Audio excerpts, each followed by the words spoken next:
नमस्कार विद्यार्थी मित्रांनो, FYBAच्या वर्गामध्ये प्रवेश घेतलेल्या सर्व विद्यार्थ्यांचं मी मराठी विभागाच्या वतीनं स्वागत करीत आहे। आपल्याला माहीत आहे की शैक्षणिक वर्ष 2020-21 मध्ये कोरोना या जागतिक महामारीमुळे वर्गामध्ये लेक्चर घेणं अशक्य आहे। म्हणून आपण ऑनलाईन पद्धतीने शिकवण्याचं काम सुरू केलेलं आहे। प्रथम वर्ष कला शाखेमध्ये मराठी विषय शिकवत असताना या अगोदर आपण 2 ऑनलाईन लेक्चर घेतलेले आहेत, परंतु विद्यार्थ्यांच्या मागणीनुसार विद्यार्थ्यांनी सांगितलं की ऑनलाईन लेक्चर ऐकण्यामध्ये अडचणी येतात, व्यवस्थित दिसत नाही, बऱ्याच गावांमध्ये लाईट नसते, त्यामुळे मोबाईलला रेंज नसते कधी कधी, आणि म्हणून तुम्ही जर मराठी विषयाची ही व्याख्याने यूट्यूबवर टाकली तर आम्हाला जेव्हा वेळ मिळेल, जेव्हा मोबाईल चार्जिंग असेल, तेव्हा आम्हाला ही व्याख्यानं ऐकता येतील। म्हणून विद्यार्थ्यांच्या मागणीनुसार मराठी विषयाची व्याख्यानं यूट्यूबवरती टाकण्यात आलेली आहे। तरी सर्व विद्यार्थ्यांनी ही व्याख्याने श्रवण करावीत आणि त्याविषयीचा अभिप्राय, आपलं मनोगत, शंका समाधान प्रत्यक्ष भ्रमणध्वनीद्वारे मला सांगितलं तरी चालेल। गेली 2 लेक्चर झाली, त्यामध्ये आपण मराठी विषयाच्या अभ्यासक्रमाची माहिती पाहिली, कथा या वाङ्मय प्रकाराची माहिती पाहिली, आणि आपल्याला आता माहीत झालं असेल की आपल्या मराठी विषयाचं नाव आहे भाषिक कौशल्य। हा पहिला मुद्दा आहे, त्याची माहिती आपण पाहिली, कथा या वाङ्मय प्रकाराची आपण माहिती पाहिली, आणि आज आपण 3रं व्याख्यान घेणार आहोत। या व्याख्यानाचा विषय आहे समकालीन मराठी कथा, आणि विषयाचं नाव आहे समकालीन मराठी कथा म्हणजेच मराठी कथा साहित्य आणि भाषिक कौशल्य विकास। आणि या अनुषंगाने आपण समकालीन मराठी कथा या अभ्यासक्रमामध्ये 9 कथांचा अभ्यास आपण यथावकाश पाहणार आहोत। त्यामध्ये पहिली कथा आहे जेव्हा मी जात चोरली होती, आणि या कथेचे कथालेखक आहेत बाबूराव बागुल। ही या अभ्यासक्रमाची पहिली कथा आहे। कथेचं शीर्षक आहे जेव्हा मी जात चोरली होती। बाबूराव बागुल यांचा हा कथासंग्रह आहे। 1963 साली हा कथासंग्रह प्रसिद्ध झालेला आहे, आणि त्यामधील ही कथा आपल्या अभ्यासक्रमामध्ये निवडलेली आहे। शीर्षक आहे जेव्हा मी जात चोरली होती। या कथेचा पात्र परिचय असा आहे। नंबर 1 चं पात्र आहे कथेचा नायक,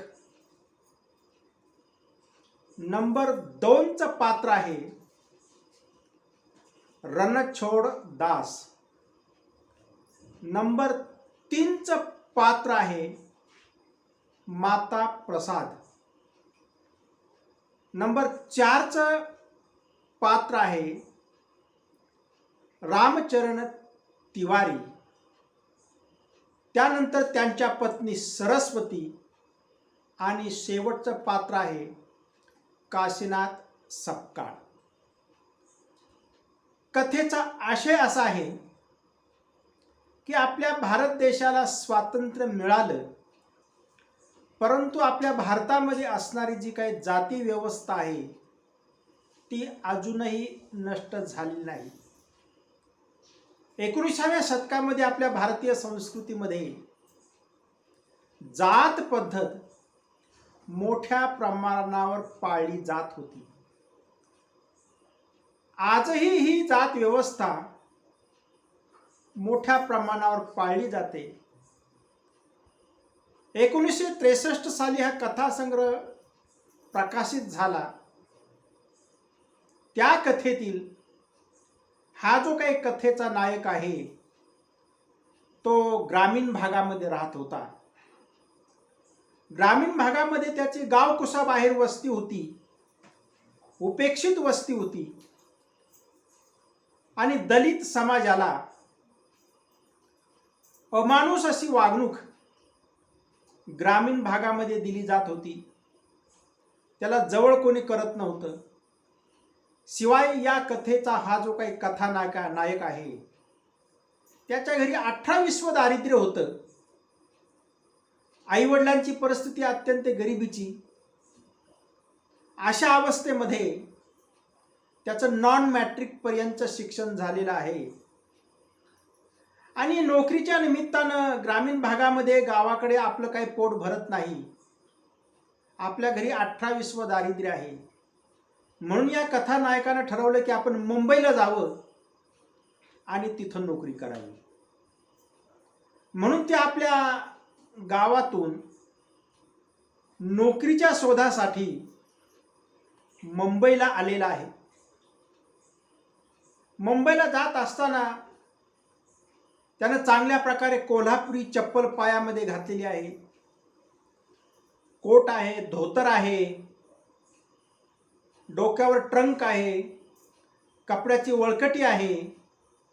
अशा पद्धतीने तो मुंबईला नोकरीच्या शोधासाठी आलेला आहे.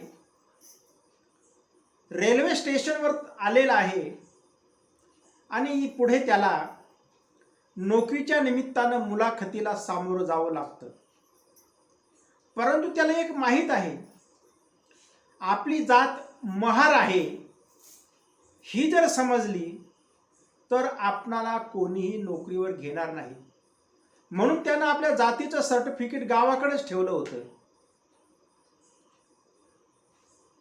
रेल्वेमध्ये नोकरी लागावी म्हणून तो मुलाखतीसाठी गेलेला आहे. मुलाखतीमध्ये चांगल्या प्रकारे त्याचं संस्कृतचं बोलणं ऐकून, हिंदीचं बोलणं ऐकून मुलाखत घेणारा जो काय रणछोड दास आहे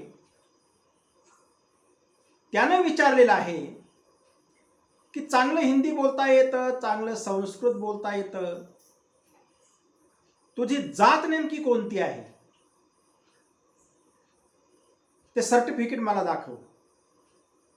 तेव्हा कथानायकानं आपलं सर्टिफिकेट गावाकडेच राहिल्याचं सांगितलं आणि मी मुंबईकर आहे, मी एक भारतीय आहे, मी एक श्रमशूर आहे, अशा पद्धतीची आपली तो ओळख देतो आणि आपली जात लपवण्याचा प्रयत्न करतो. त्याची मुलाखत पाहून त्याला नोकरी मिळते आणि याच दरम्यान माता प्रसाद आणि रामचरण तिवारी हे दोघे भाऊ असतात. त्यापैकी माता प्रसाद आणि रामचरणला वाटतं की हा उच्चवर्णीय असावा, म्हणून माता प्रसाद कथानायकाला सांगतो, आपण याचमुळे मागे आहोत. महार लोक शिक्षण घेतात आणि चांगल्या नोकऱ्या मिळवतात. तू एक काम कर, चांगलं शिक्षण घे चांगली अधिकाऱ्याची नोकरी मिळव, अशा प्रकारचा सल्ला माता प्रसाद देतो. रामचरण शुक्ल हा या कथानायकाबरोबर मैत्री करतो आणि मैत्री करण्याचं कारण असं की हा जो काही कथानायक आहे हा मुळात कवी आहे. त्याचा संत तुलसीदासावरती अभ्यास आहे, संत कबीरावरती अभ्यास आहे आणि चांगल्या प्रकारच्या कविता करतो म्हणून मैत्री स्वीकारलेली आहे. रामचरणने हा उच्चवर्णीय समजून त्याला आपली एक खोली राहण्यासाठी दिलेली आहे. अशा प्रकारे 1 महिना तो काम करत असतो, पगाराचा दिवस असतो. तो आपली जात लपवण्याचा प्रयत्न करतो. या दरम्यान कथानायक याची मैत्री काशीनाथ सपकाळ या दलित मित्राबरोबर होते. काशीनाथ सपकाळ हा डॉक्टर बाबासाहेब आंबेडकरांच्या विचारानं भरलेला असतो. त्याला आपल्या जातीचा गर्व असतो आणि म्हणून तो क्रांतिकारी पाऊल उचलतो.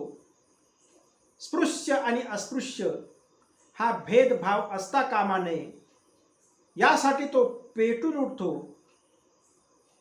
आपल्या दलित समाजाची दुःख, व्यथा, वेदना तो सांगण्याचा प्रयत्न करतो आणि या दरम्यान कथानायक आणि काशीनाथ सपकाळ यांची मैत्री बनते.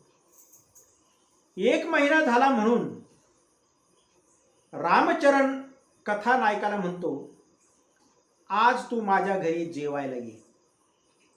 त्यावेळेस कथानायक तयार होत नाही, कारण त्याला वाटतं आपली जात जर उघड झाली तर कदाचित आपली नोकरी जाईल, म्हणून तो तयार होत नाही. परंतु रामचरण आणि त्याची पत्नी आग्रह धरते आणि म्हणून रामचरणच्या घरी हा कथानायक रात्रीच्या जेवण्यासाठी जातो. रामचरणची पत्नी या कथानायकाचं चांगल्या प्रकारे स्वागत करते. गौरवर्णाची, हसतमुख असणारी आणि भारतीय संस्कृतीच्या नियमांचं पालन करणारी ही सरस्वती असते.